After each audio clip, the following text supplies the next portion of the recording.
children, it's Mrs. Lee here. It's assembly number 2 and it's week 4. Shall we start with our routine? I think we should. Have a look at the clock. The long hand, that's the minute hand, is on the 9. Can you whisper to the person next to you? What does that mean? That's right, it means a quarter to. A quarter to what though? Well, we look to the small hand, which is the hour hand, and it's nearly on the 11. So we put it all together, and the time is, that's right, quarter to 11. Quarter to 11 at night, and you should be fast asleep. Quarter to 11 in the morning, and you're probably outside playing somewhere. Hopefully the sun is shining. Okay. We are still in the month of June, and our language of the month is Shona, which is spoken in, that's right, in Zimbabwe, lots of other countries too. And we have 3 children who speak and hear Shona at home, and we have been learning to say Makaton, which means hello in Shona. Now, behind me, I have also got the Makaton sign of the week, and we were talking about this yesterday. It's a really important word. That's right, it's to change, to change. And we were talking about that because some of us are moving on to the junior school soon. Some of us are going to be jumping up to a new classroom, and that's a bit worrying maybe a bit exciting.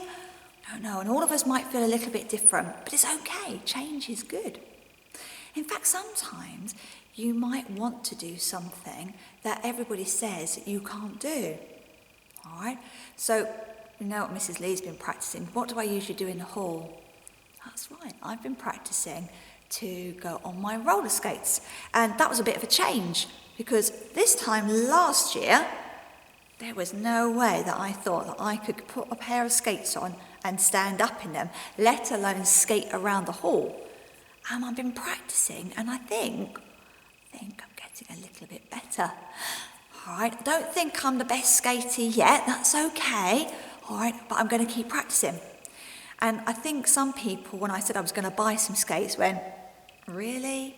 You're quite old. But I thought, no, I'm going to have a go at that. And do you know what that's about? It's about one of our British values. Lots of different British values, and we talk about these a lot in our assemblies. And this one in the middle is individual liberty. And it says, we can be ourselves as long as we follow the golden rules. So, I like watching people on roller skates, all right? And I wanted to do that. And I've got myself a helmet, and I've got myself some pads for my elbows and my knees, and some for my wrists. And so I'm looking after things. And when I come skating, I make sure that there's nobody else in the hall, really, so that I don't barge into anybody, because I don't want to hurt anybody. Oh, that's one of our golden rules, isn't it? And when Mrs. Leach, who is the caretaker, says to me, oh, I've cleaned the floor, Mrs. Lee, so don't go on it just yet, I listen to her. Oh, that's one of our golden rules, isn't it, as well? Yeah.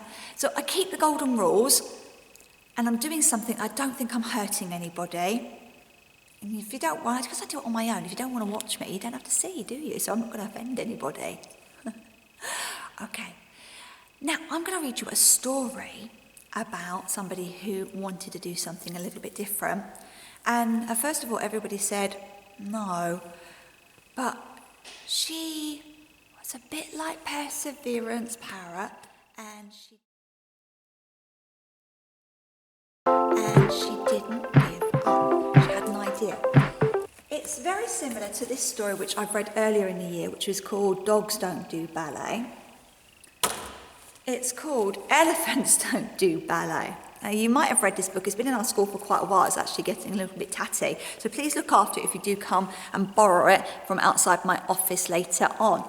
It's called Elephants Don't Do Ballet, and it's by Penny McKinley, and it's illustrated by Graham Percy. Right, let's find out. Elephants Don't Do Ballet. One Christmas, Esmeralda was given a musical box with a tiny gold ballerina on the top.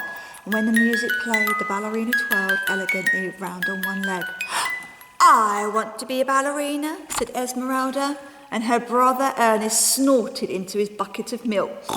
Elephants don't do ballet. Now, Ernest, said Mummy. Esmeralda tied a knot in her trunk. I want to be a ballerina. And Mummy sighed. Oh dear, yes, okay. We'll see about some lessons. Next day, Mummy rang her to ballet school. She'll need a leotard, said the ballet teacher. A pink one and pink ballet shoes, and be here at 6 o'clock sharp. Well, the man at the dance shop looked worried when he saw Esmeralda. Mummy curled her tongue and coughed delicately. Would you say large? But even the extra large size didn't fit. Esmeralda tied a knot in her trunk and stamped her foot, and the shop shook. I think we'd better go, dear, said Mummy. On the way home, they passed a furniture store, and a sign in the window caught Mummy's eye. Mr. Miracle's chair covers, stretched to fit the largest seat. Ooh, do you have those in pink? Inquired Mummy. They did, and they fitted perfectly. Esmeralda did a delighted twirl, and the chandelier shook. They even had pink footstool covers to match. We'll take 4, Mummy trumpeted in triumph. I think she looks pretty good, doesn't she? Shortly before 6, they arrived at the ballet class, and silence fell as Esmeralda trundled in. Someone giggled, "No, she's fat!"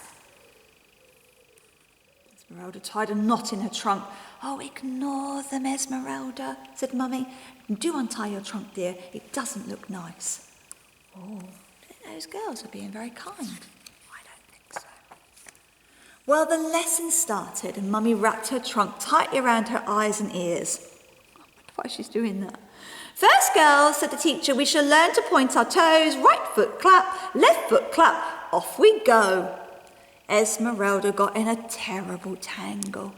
She pointed both right feet at once and capsized. The ballet teacher called out, try pointing your back feet and clapping with your front, Esmeralda. See you all next week, girls. Well, the next week, Mummy folded her ear flaps over her eyes again. Today, girls, we shall learn to trot like little ponies, said the ballet teacher, and the class trotted in a circle. Now, girls, we shall gallop, cried the teacher. There were muffled screams as Esmeralda lumbered into a gallop. The ballet teacher hauled the girls out from under Esmeralda's feet. In future, Esmeralda, stick to a trot, said the teacher. See you next week, girls. Oh dear. Not going very well. Do you think Esmeralda's going to come next week? Do you think she's going to persevere? Well, the next week, Mummy wore her earplugs and did the crossword. Today, girls, we shall learn to twirl, said the teacher. And when Esmeralda twirled, her trunk wrapped itself so tightly round her neck, she's going to breathe. By the time she got it untangled, her face was blue. Next time, Esmeralda, try holding a wand in your trunk, said the teacher. See you next week, girls. Sounds like she's giving her ideas, isn't she, each time? The next week, Mummy wore headphones and did her knitting. Today, girls, we shall learn to jump, said the teacher. One at a time, I think, she added nervously, looking at Esmeralda. Esmeralda soared up and crashed down onto a loose plank. Boing. The ballerina on the other side flew up into the roof. Pew. Perhaps more of a skip, Esmeralda, suggested the teacher, fetching a ladder. 6 o'clock next week, girls. The next week, they turned up again. Mummy turned her back and read the newspaper. This week, girls, we shall reach up and pick stars, said the ballet teacher. Esmeralda stretched her stumpy little legs up, and tottered heavily back onto the grand piano. Boom! And while they waited for the ambulance to take the pianist away, the teacher said, now, try using your trunk to pick stars, Esmeralda. Now, remember, girls, next week is our show. Exciting. Do you think Esmeralda's going to be in the show? What do you think is going to happen? Hopefully good things. At last it was the night of the show, and the music began. The curtain started to rise and stopped. It rose a little more and stopped. Esmeralda's 2 back feet were planted firmly on the bottom of the curtain. Uh-oh. Move your feet, Esmeralda hissed the teacher. Too late, there was a loud rip.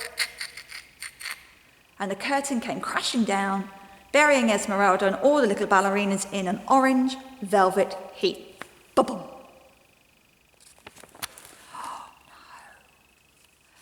Then a trunk emerged.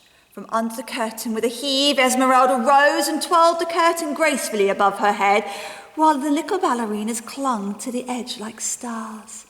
Esmeralda lowered the curtain and the ballerinas danced round her as she stood with the orange velvet curtain draped around her like a queen. In the grand finale, each little ballerina leapt lightly onto Esmeralda's trunk and pirouetted perfectly like a little ballerina on the Christmas musical box. Afterwards, the audience clapped as if they would never stop. "Well done, Esmeralda!" cried the ballet teacher. Mummy hugged Esmeralda tightly with her trunk.